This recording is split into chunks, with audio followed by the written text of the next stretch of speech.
Salut tout le monde. Nous y sommes une autre fois sur Apprendre est amusant. Aujourd'hui, on va terminer notre analyse pour les figures de style. On va voir la vidéo numéro 4. On a déjà vu dans les vidéos précédentes que les figures de style sont des moyens qui sont utilisés par l'écrivain ou l'auteur pour donner plus de sensibilité, pour plus de sentiments à communiquer au lecteur. Aujourd'hui, on va voir les figures qui restent. On a déjà vu les figures de ressemblance, d'opposition. Aujourd'hui, on va attaquer les figures de répétition et d'exagération. C'est-à-dire qu'au total, on va voir 18 figures de style. On va commencer par les figures de répétition. Ça veut dire les figures de la reprise. Il y a 4 procédés qu'on va voir. L'allitération, l'assonance, l'anaphore et l'accumulation. On va voir tout d'abord l'allitération. L'allitération consiste à la répétition d'une ou de plusieurs consonnes dans un même vers ou dans une même phrase. Et j'ai fait exprès de donner deux exemples. Le premier est tiré d'un poème, le deuxième est tiré d'une prose. Alors on va voir un vers qui est très célèbre de Racine, qui illustre l'allitération.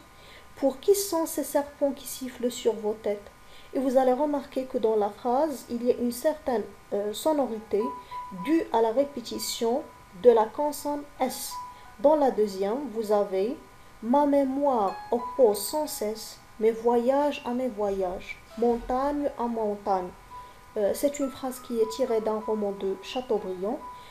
Et bien sûr, vous allez remarquer que chaque lettre crée un effet qui est tout à fait différent.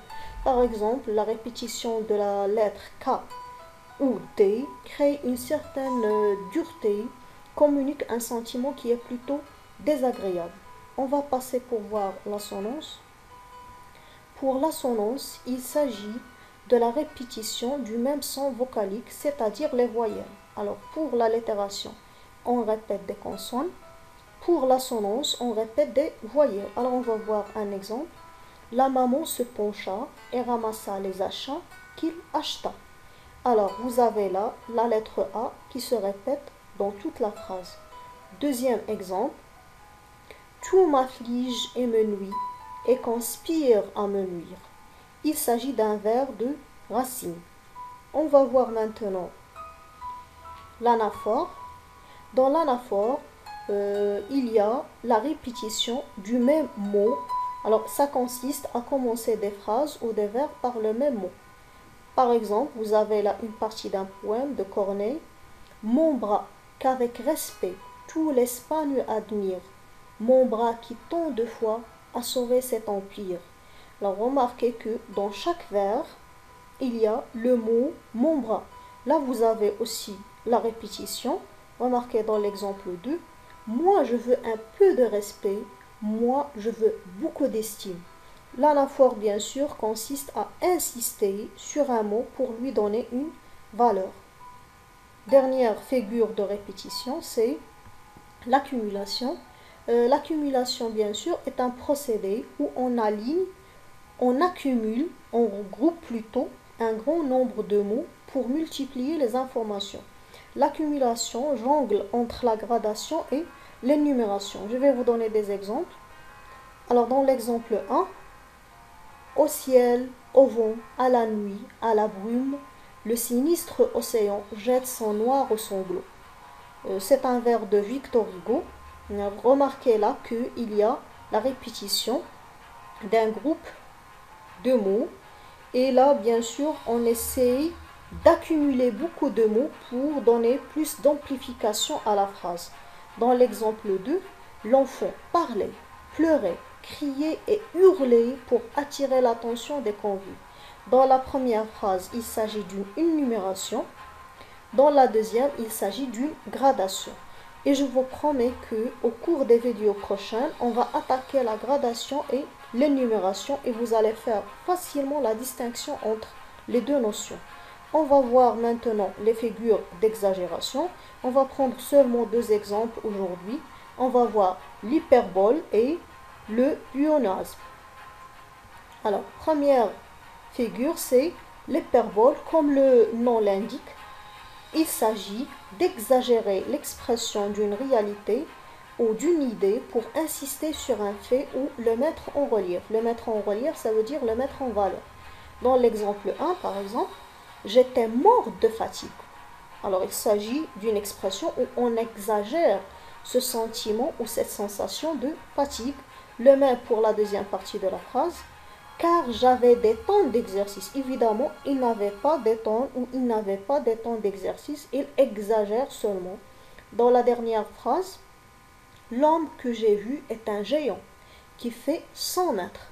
Évidemment, il n'y a pas quelqu'un qui fait 100 mètres, mais seulement pour dire qu'elle est vraiment très grande, qu'elle est gigantesque.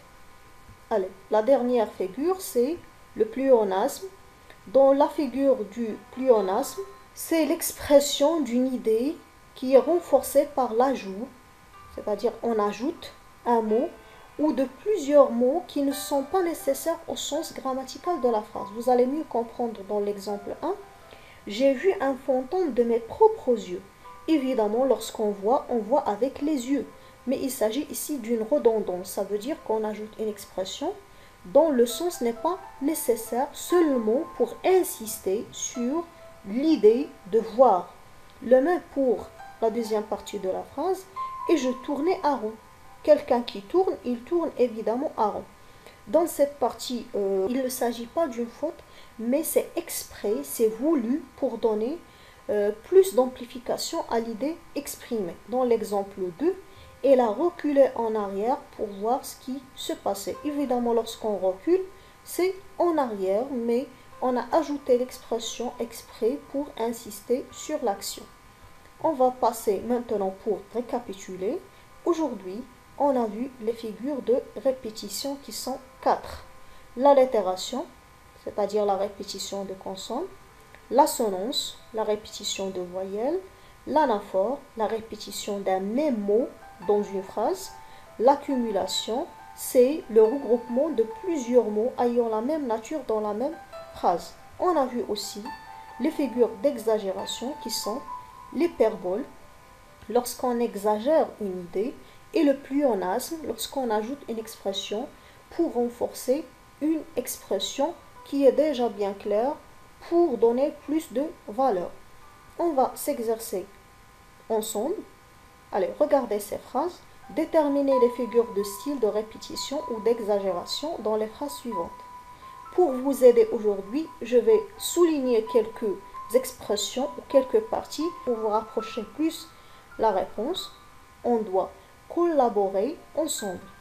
Je vais souligner ensemble et co. Co, c'est un préfixe qui veut dire ensemble.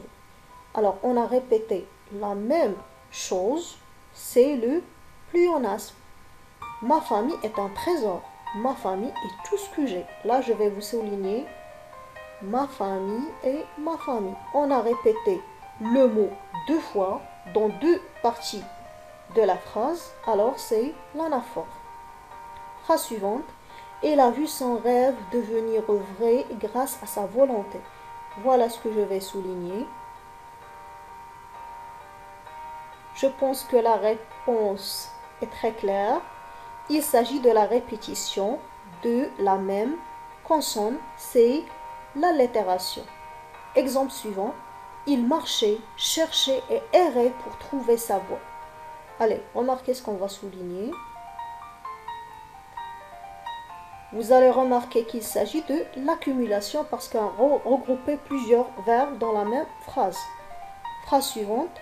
Je fais souvent ce rêve étrange et pénétrant. Voilà ce que je vais souligner.